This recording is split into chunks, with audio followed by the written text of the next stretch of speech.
ہم اپنا آج کا سبق شروع کرتے ہیں۔ اعوذ باللہ من الشیطان الرجیم، بسم اللہ الرحمن الرحیم۔ کنتم خیر امت اخرجت للناس تأمرون بالمعروف وتنہون عن المنکر وتؤمنون باللہ ولو آمن اہل الكتاب لکان خیرا لهم منهم المؤمنون واکثرهم الفاسقون۔ کنتم ہو تم خیر سب سے بہترین امت کنتم خیر امہ تم سب سے بہترین امت ہو۔ کنتم خیر امہ تم سب سے بہترین امت ہو۔ اخرجت جنہیں نکالا گیا، للناس لوگوں کے نفع کے لیے، لوگوں کے فائدے کے لیے۔ کنتم خیر امہ تم سب سے بہترین امت ہو۔ اخرجت جن کو نکالا گیا، یہ بھی کہہ سکتے ہیں جن کو بھیجا گیا، للناس لوگوں کے فائدے کے لیے، لوگوں کے نفع کے لیے۔ تأمرون تم حکم دیتے ہو، بالمعروف بھلائی کے کاموں کا۔ تأمرون بالمعروف تم بھلائی کے کاموں کا حکم دیتے ہو۔ وتنہون اور منع کرتے ہو، روکتے ہو، عن المنکر برائی کے کاموں سے۔ تأمرون بالمعروف تم بھلائی کے کاموں کا حکم دیتے ہو، وتنہون عن المنکر اور برائی کے کاموں سے منع کرتے ہو۔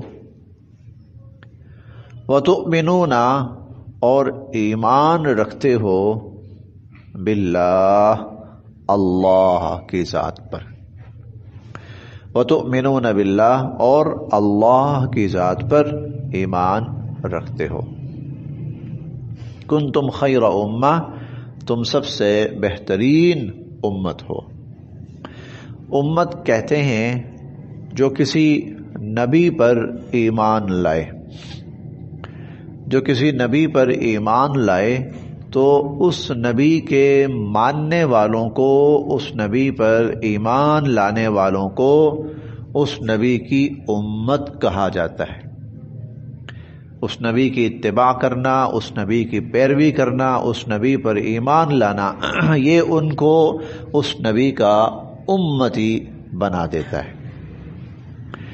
چنانچہ حضرت آدم علیہ السلام سے لے کر نبی کریم صلی اللہ علیہ وسلم تک بہت ساری امتیں آئیں، جیسے حضرت ہود علیہ السلام کی امت، جیسے حضرت نوح علیہ السلام کی امت، جیسے حضرت صالح علیہ السلام کی امت، جیسے حضرت شعیب علیہ السلام کی امت، حضرت موسیٰ علیہ السلام کی امت، حضرت عیسیٰ علیہ السلام کی امت۔ تو اس سے پہلے قد خلت من قبلکم تم سے پہلے بہت سی امتیں گزر چکی ہیں۔ تو جتنی بھی امتیں دنیا میں آئیں، حضرت آدم علیہ السلام کی امت سے لے کر اس آخری امت تک، تو اللہ تعالیٰ ان کے بارے میں فرما رہے ہیں کنتم خیر امہ ان سب امتوں میں سے سب سے بہترین امت تم ہو۔ کنتم خیر امہ یعنی نبی کریم صلی اللہ علیہ وسلم کی امت۔ کنتم خیر امہ تم سب سے بہترین امت ہو۔ اب وہ بہترین کیوں ہے؟ اس لیے کہ اللہ تعالیٰ نے جو کام ان سے لینے ہیں وہ کام بہت بڑے ہیں، ان کاموں نے، ان بہت بڑے کاموں نے اس امت کو بہت بڑا مرتبہ اور بہت بڑی فضیلت عطا فرما دی. بہت بڑا مرتبہ، بہت بڑی فضیلت عطا فرما دی ہے ان مقاصد نے، جن مقاصد کے لیے اللہ تعالیٰ نے اس امت کو مبعوث فرمایا ہے، اس امت کو بھیجا ہے. ان میں سے اللہ تعالیٰ نے 3-4 باتیں یہاں ارشاد فرمائی ہیں. ان میں سے ایک یہ ہے کہ اخرجت للناس، کہ تم لوگوں کے نفع کے لیے بھیجے گئے ہو، کہ تم نے لوگوں کا نفع سوچنا ہے، لوگوں کا فائدہ سوچنا ہے. اب اللہ تعالیٰ نے اس کو عام رکھا ہے، اس کو یہ نہیں کہا کہ دنیا کا فائدہ سوچنا ہے یا آخرت کا فائدہ سوچنا ہے، نہیں، بلکہ دنیا اور آخرت کا فائدہ سوچنا ہے. تو ایک مسلمان کی سب سے پہلی ذمہ داری یہ ہے کہ وہ ساری انسانیت کا، دنیا اور آخرت کا نفع سوچے. اب نفع کیا ہے؟ سب سے بڑا نفع انسانیت کا وہ یہ ہے کہ وہ ناکامی سے بچ جائے اور کامیاب ہو جائے. اس سے بڑا کوئی نفع نہیں ہے انسانیت کا. اب سوال یہ ہے کہ ناکامی کیا ہے اور کامیابی کیا ہے؟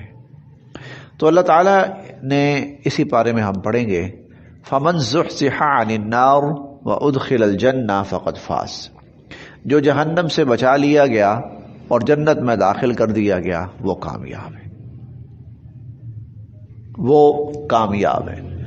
اب ساری انسانیت جہنم سے بچے اور جنت میں جائے، اس کے لیے اللہ تعالیٰ نے اس امت کو مبعوث فرمایا. اس امت کو اللہ تعالیٰ نے دنیا کے اندر بھیجا ہے اور سب سے بہتر قرار دیا. یہ سب سے بڑا مقصد ہے کہ ساری انسانیت جہنم سے بچے. ہماری سوچ یہ ہو، ہماری فکر یہ ہو. آگے اللہ تعالیٰ جس کو ہدایت نصیب فرما دیں، اللہ تعالیٰ کے معاملات اللہ کے معاملے ہیں، اس میں ہم کچھ نہیں کر سکتے. لیکن ہماری اور ایک مسلمان کی سوچ کیا ہو کہ ساری انسانیت جہنم سے بچے اور ساری انسانیت جنت میں جانے والی بن جائے. اگر یہ سوچ رکھتا ہے ایک مسلمان، اگر ایک مسلمان یہ سوچ رکھتا ہے اور اپنی بساط کی حد تک اس کے لیے کوشش بھی کرتا ہے، تو پتہ ہے اس کا مقام اور مرتبہ کیا ہے؟ اس کا مقام اور مرتبہ یہ ہے کہ ساری انسانیت کی ہدایت کی کوشش کرنے کا ثواب اللہ اس کو عطا فرمائیں گے. اور یہ اتنا بڑا ثواب ہوگا، اتنا بڑا ثواب ہوگا کہ اس کے لیے کوئی انسانی آپ کہہ لیجئے مشینری بھی ایسی ایجاد نہیں ہو سکی کہ جو اس کو سوچ سکے. کنتم خیر امہ، تم سب سے بہتر امت ہو. کیوں؟ اخرجت للناس. محض حضور علیہ الصلوۃ والسلام کا امتی ہو جانے کی وجہ سے ہم سب سے بہتر نہیں بن سکتے. میں آپ کو اس کی بہت بڑی مثال دیتا ہوں. ہم پڑھیں گے 9ویں پارے میں سورۃ الاعراف میں بنی اسرائیل کے ایک شخص کا ذکر اللہ تعالیٰ نے فرمایا. وَاتْلُ عَلَيْهِمْ نَبَأَ الَّذِي آتَيْنَاهُ آيَاتِنَا فَانْسَلَخَ مِنْهَا. آپ ان کو سنائیے واقعہ اس شخص کا، آتیناہ آیاتنا، جس کو ہم نے اپنی بڑی نشانیاں دے رکھی تھیں. وہ اللہ کا بڑا نیک بندہ، اور مفسرین حضرات لکھتے ہیں اس کا نام تھا بلعام بن باعورہ، اور مستجاب الدعوات، جو دعا کرتا تھا قبول ہوتی تھی. بہت نیک انسان، بہت برگزیدہ انسان، پتہ نہیں کتنی سالوں کی عبادات وہ اللہ تعالیٰ نے اس کو توفیق نصیب فرمائی اور اس نے عبادات کر رکھی تھی. بہت بڑا، اتنا بڑا اللہ کا نیک بندہ تھا کہ حضرت موسیٰ علیہ السلام جب اس علاقے پہ حملہ آور ہونے لگے تو لوگ اس کے پاس آئے کہ موسیٰ علیہ السلام نبی کے خلاف ہاتھ اٹھاؤ، تمہاری دعا قبول ہوگی. نہیں مانا. بالآخر ایک وقت ایسا آیا، بدبختی اس پر غالب آئی، دنیا کی ہوس اور لالچ میں اندھا ہوا، اور وہ شخص موسیٰ علیہ السلام کے خلاف ہاتھ اٹھا بیٹھا بددعا کے لیے. فاتبعہ الشیطان فکان من الغاوین، گمراہ ہو گیا، بھٹک گیا. اب جس نیک راستے پر تھا تو کیا تھا؟ سب سے بہترین انسانوں میں سے ایک بہترین انسان کہ اللہ تعالیٰ اس کا ذکر قرآن کریم میں فرما رہے کہ ہم نے اس کو بہت کچھ نواز رکھا تھا. وَلَوْ شِئْنَا لَرَفَعْنَاهُ بِهَا، ہم تو چاہتے تھے کہ وہ اور بھی بلند مرتبہ حاصل کرے، لیکن وَلَكِنَّهُ أَخْلَدَ إِلَى الْأَرْضِ، لیکن وہ زمین کی طرف جھک گیا. وَاتَّبَعَ هَوَاهُ، اپنی خواہشات کے پیچھے لگ گیا، اور اپنی خواہشات کا پیروکار، خواہشات نفسانی کے پیچھے لگ گیا. اب اس کی مثال اللہ نے کیا دی؟ فَمَثَلُهُ كَمَثَلِ الْكَلْبِ، اس کی مثال کتے کی جیسی. وہ اشرف المخلوقات سے، اللہ کے نیک برگزیدہ ترین انسان سے کتے کے مرتبے پہ گرا دیا گیا. فَمَثَلُهُ، یہ 9ویں پارے میں انشاءاللہ العزیز بلعام بن باورہ کا واقعہ ہم تفصیل کے ساتھ وہاں پڑھیں گے. تو مقصد، جب مقصد سے ہٹ جائیں گے تو پھر بہترین نہیں ہے.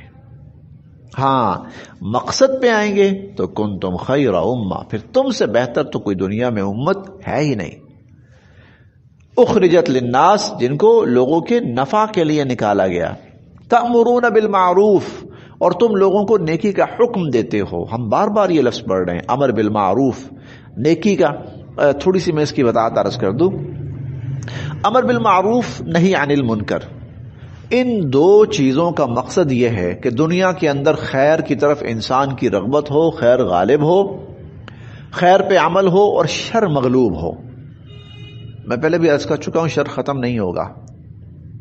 سب سے بڑا شر شیطان ہے، اور قیامت تک کی اللہ نے اس کو مہلت دی ہے. قیامت تک کے لیے، الی یوم یبعثون، قیامت تک کے لیے اس کو مہلت ہے. شر موجود ہے دنیا میں تو شر موجود رہے گا، لیکن شر غالب نہ آئے، خیر غالب رہے، شر مغلوب رہے. اس کے لیے امت مسلمہ کو تلقین یہ کی گئی کہ شر کو غالب کرنے کے لیے ہر ممکن کوشش کرو. کبھی ایسا ہوتا ہے کہ ایک بندہ مسجد بنا دیتا ہے، کیوں؟ کہ یہاں خیر کے اعمال ہوں گے. یہ امر بالمعروف ہے، یہ امر بالمعروف ہے. کبھی ایسا ہوتا ہے کہ آدمی قرآن پاک کے لیے کی تعلیم کے لیے کوئی انتظام کر دیتا ہے. اب قرآن پڑھا جائے گا، قرآن سیکھا جائے گا، قرآن سکھایا جائے گا، قرآن پڑھایا جائے گا، سمجھایا جائے گا. امر بالمعروف، اس سے کیا ہوگا؟ خیر پھیلے گی، نیکی پھیلے گی.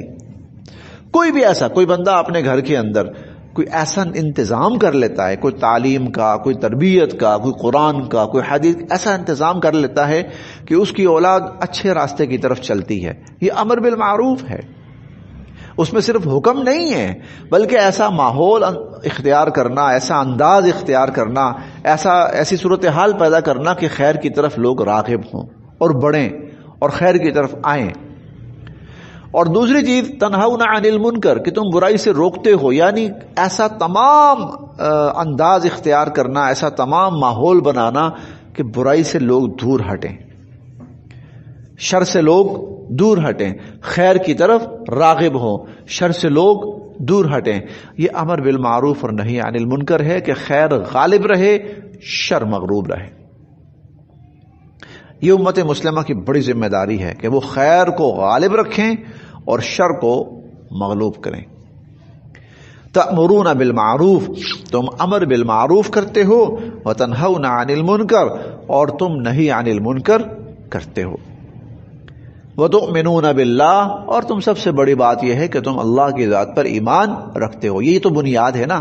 ایمان ہوگی تو پھر ہر خیر کا کام انسان کے لیے نفع ہے، اور اگر ایمان نہیں ہے تو جتنی مرضی بڑی خیر کیوں نہ ہو جائے، انسان جتنا مرضی بڑا خیر کا عمل کیوں نہ کر لے، اس کا عمل اللہ کے ہاں کبھی بھی قبول نہیں ہوگا.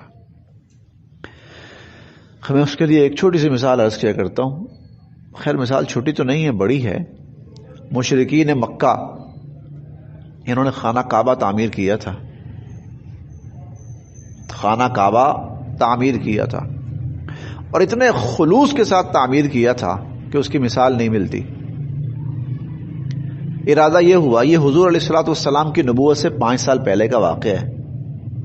پروگرام یہ بنایا کہ بھائی پیسہ حلال کا لگانا ہے، حرام نہیں آنے دینا. اس میں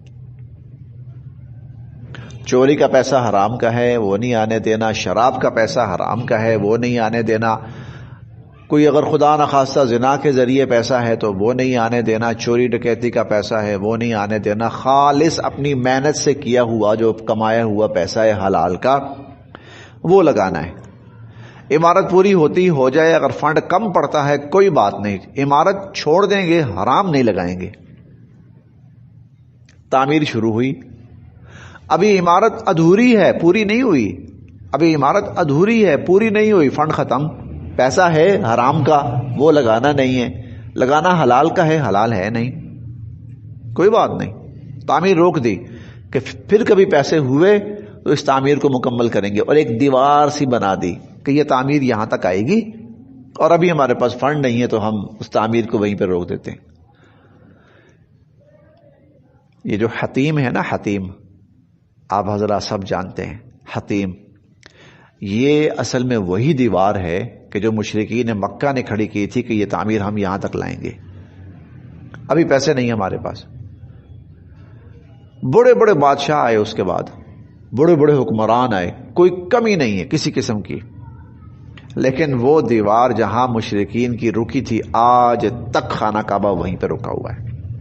حتیم خانہ کعبہ کا حصہ ہے۔ حضرت عائشہ رضی اللہ عنہ کہتی ہیں اللہ کے نبی میں چاہتی ہوں 2 رکعت نماز نفل پڑھوں، حضور علیہ الصلوۃ والسلام نے ہاتھ پکڑا، حتیم میں کھڑا کر دیا، فرمایا عائشہ پڑھو، تم خانہ کعبہ کے اندر نماز پڑھ رہی ہو۔ جو آدمی حتیم میں نماز پڑھتا ہے وہ خانہ کعبہ کے اندر نماز پڑھ رہا ہے۔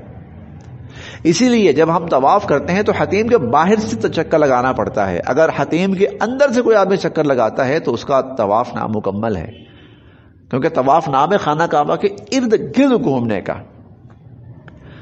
اتنا بڑا عمل تھا، اللہ کو پسند بھی آیا، اللہ تعالیٰ نے ان کے عمل کو قیامت تک کے لیے باقی بھی رکھا اور قیامت تک باقی رہے گا۔ اب اس کے بعد نئی خانہ کعبہ مکمل ہونے لگا، یہیں تک رہے گا۔ یہ شاید ساری دنیا کے انسانوں کے لیے پیغام ہو کہ جب اللہ کا گھر بناؤ تو پاک صاف پیسہ لگاؤ، 2 نمبر حرام کا پیسہ نہ لگانا اس کے اندر۔ یہ شاید قیامت تک کے انسانوں کے لیے ایک پیغام تھا، لیکن اللہ تعالیٰ ان کے بارے میں کہتے کیا ہیں؟ اولئک حبطت اعمالهم فی الدنیا والآخرہ، ان کے تمام نیک اعمال جو انہوں نے کیے وہ برباد ہو گئے، دنیا میں بھی اور آخرت میں بھی، نہ دنیا میں کوئی فائدہ نہ آخرت میں کوئی فائدہ۔ کیوں؟ ایمان نہیں لائے۔ ایمان بنیادی شرط ہے، ایمان کے بعد کوئی بھی عمل صالح بنے گا۔ ایمان نہیں ہے کہ جتنا مرضی بڑا عمل کر لے، اللہ کے ہاں اس عمل کی کوئی حیثیت نہیں ہے۔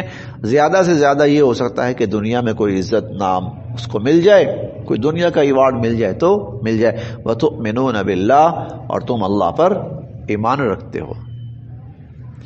ہم پڑھیں گے بہت سی جگہوں پر من عمل صالحا من ذکر او انثی، جس نے کوئی نیک عمل کیا، مرد ہو یا عورت ہو، لیکن شرط یہ ہے وَهُوَ مُؤْمِن، ہو ایمان والا۔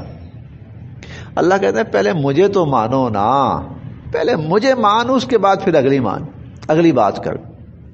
جو اللہ کو ہی نہ مانے تو پھر اللہ اس کا عمل کیوں مانے؟ وَتُؤْمِنُونَ بِاللَّهِ، اور تم اللہ پر ایمان رکھتے ہو۔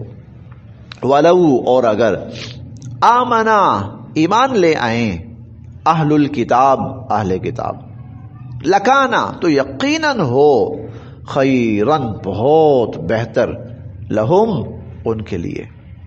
وَلَوْ آمَنَ أَهْلُ الْكِتَابِ، اگر یہ اہل کتاب ایمان لے آئیں، لَكَانَ خَيْرًا لَهُمْ، تو ان کے حق میں بہت بہتر ہو، مِنْهُمْ، ان میں سے، الْمُؤْمِنُونَ، کچھ ایمان والے ہیں، کچھ ایمان لے آئے ہیں، مِنْهُمُ الْمُؤْمِنُونَ، ان میں سے کچھ ایمان لے آئے ہیں، لیکن وَأَكْثَرُهُمْ، اور ان کی اکثریت، الفاسقون، وہ نافرمان ہیں۔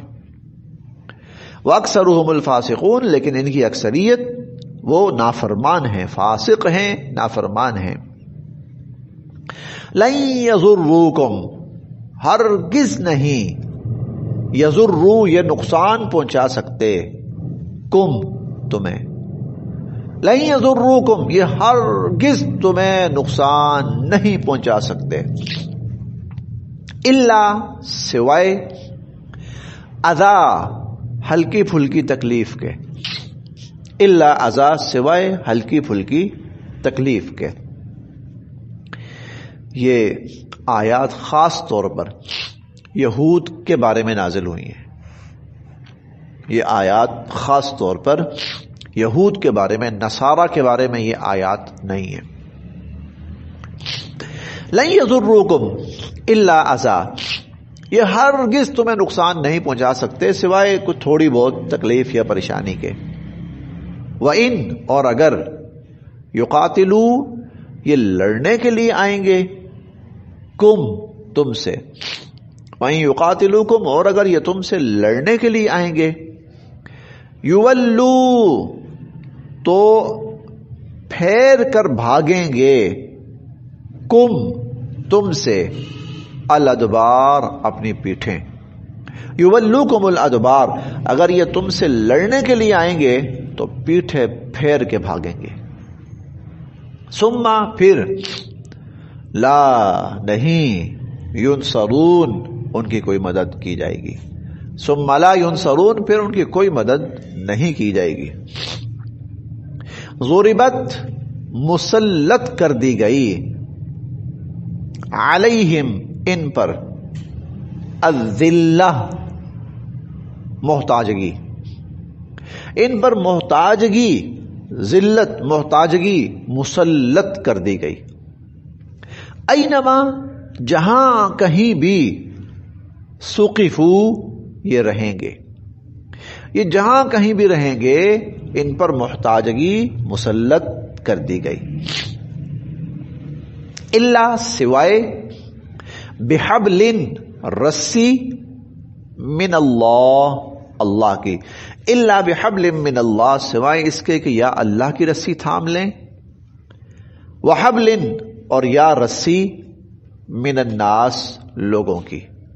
یا اللہ کی رسی تھام لیں تو تب اس محتاجی سے نکل آئیں گے، اور یا پھر لوگوں کی رسی تھام لیں تو تب یہ محتاجی سے نکل آئیں گے. یہ یہود ہیں. جب انہوں نے اپنی دانش میں حضرت عیسیٰ علیہ السلام کو شہید کرنے کا پروگرام بنایا اور اپنی دانش میں انہوں نے شہید کر دیا، سولی پہ لٹکا دیا، اس کے بعد سے ان کا ایسا زوال شروع ہوا کہ یہود کے لیے زمین میں کوئی جائے پناہ اور جائے امن نہیں بچی تھی. یہ جہاں بھی جاتے تھے کچھ عرصہ کے بعد ان کو ذلیل کر کے نکال دیا جاتا تھا. ان کی آخری پناہ گاہ جو تھی وہ تھی خیبر تھی. خیبر سے جب یہ در بدر کر دیے گئے، اس کے بعد یہ تقریباً 1300 سال در بدر رہے. نہ اللہ کی رسی کام آئی، نہ لوگوں کی رسی کام آئی. پھر 1900 جو سیکنڈ ورلڈ وار ہوئی ہے، دوسری جنگ عظیم، اس میں پھر انہوں نے تھوڑا سا لوگوں کو اپنے ساتھ جوڑا ہے، لوگوں کی رسی پکڑی انہوں نے. کچھ بڑی قوتیں، بڑے ممالک جیسے اسپیشلی امریکہ ہو گیا، برطانیہ ہو گیا، فرانس ہو گیا، رشیا ہو گیا، ان کی مدد سے پھر یہ لوگ تھوڑا سا اسرائیل کے نام پر ایک ناجائز ریاست اور ایک قبضے کی جگہ انہوں نے حاصل کی. الا بحبل من الناس، یہ لوگوں کی طاقت کے بل، لوگوں کی آشیرواد سے، لوگوں کی رسی تھام کر. ورنہ اللہ تعالیٰ کی طرف سے ان کے اوپر ذلت مسلط کر دی گئی. اب اگر یہ اللہ کی رسی تھام لیتے تو ہمیشہ کے لیے محتاجگی ختم ہو جاتی، لیکن انہوں نے لوگوں کی رسی تھامی ہے، اس لیے ان کو کچھ تھوڑے سے ٹائم کا ان کو فائدہ دیا گیا ہے، تھوڑے سے ٹائم کا. اور احادیث مبارکہ میں حضور علیہ الصلوۃ والسلام نے ان کا جو آخری انجام بیان کیا ہے وہ حد درجہ بھیانک ترین ہے. وَحَبْلٍ مِّنَ النَّاسِ، لوگوں کی رسی تھام لیں. وَبَاءُوا، اور یہ مبتلا ہوئے، بِغَضَبٍ، غضب میں، من اللہ، اللہ کے، اور یہ اللہ کے غضب میں مبتلا ہوئے. وَضُرِبَتْ، اور مسلط کر دی گئی، علیہم، ان پر، المسکنہ، محتاجگی، اور ان پر محتاجگی، ذلت کا رسوائی کر لیجئے، مسکنت کا محتاجی کر لیجئے، ذلت اور محتاجگی ان کے اوپر مسلط کر دی گئی. ذالک، یہ اس لیے، یہ پچھلے 1500 سال 1600 سال یہود کے لیے کوئی جائے پناہ نہیں تھی دنیا میں. دنیا عیسائیت ان کو سمجھتی تھی کہ یہ ہمارے نبی کی قاتل قوم ہے. دنیا عیسائیت میں تو بالکل جگہ نہیں تھی ان کے لیے. 1933 میں چرچ نے ان کا وہ جرم معاف کر دیا کہ انہوں نے حضرت عیسیٰ علیہ السلام کو سولی پہ لٹکایا تھا. چرچ نے وہ جرم معاف کر دیا. چرچ نے کہا ان کو پتہ نہیں چلا، نادانستگی میں ایسا ہو گیا.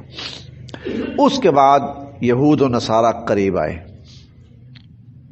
پھر نصارہ نے ان کی آہستہ آہستہ سرپرستی کرنی شروع کی. یہ گھسے ان کے اندر، بڑی طاقتوں کی انہوں نے آشیرواد، ان کی مدد حاصل کی، ان کی کچھ مجبوریوں سے فائدہ اٹھایا، کچھ مواقع پر ان کی مدد کی. اسپیشلی جو برٹش امپائر تھی اس کی مدد کی کچھ مواقع پر. اس کے بدلے پھر فوائد حاصل کیے. پھر یہ اسرائیل فلسطین کا کچھ حصہ انہوں نے لیا. پھر یہ آگے بڑھنے لگے اور اس وقت فلسطین کے کافی حصے کے اوپر یہ قابض ہیں. تو یہ بڑی قوتوں کی، ورنہ اس سے پہلے ان کی کوئی ریاست ہی نہیں تھی دنیا میں. ان کے نام کا کوئی شہر ہی نہیں تھا کہ جہاں یہ یہودیوں کا شہر یا یہود کا ملک ہے. ایسی اللہ نے ان کو ذلت اور رسوائی سے دوچار فرمایا. ذالک، یہ اس لیے، بِأَنَّهُمْ، کہ بے شک یہ لوگ، کانو تھے، یکفرون، انکار کرتے، بِآیات اللہ، اللہ کی آیات کا. یہ لوگ اللہ کی آیات کا انکار کرتے تھے. اور اس سے بھی بڑی بات، وَيَقْتُلُونَ، اور قتل کرتے تھے، الانبیاء، انبیاء علیہم السلام کو، بغیر حق، ناحق، اور انبیاء علیہم السلام کو ناحق قتل کرتے تھے.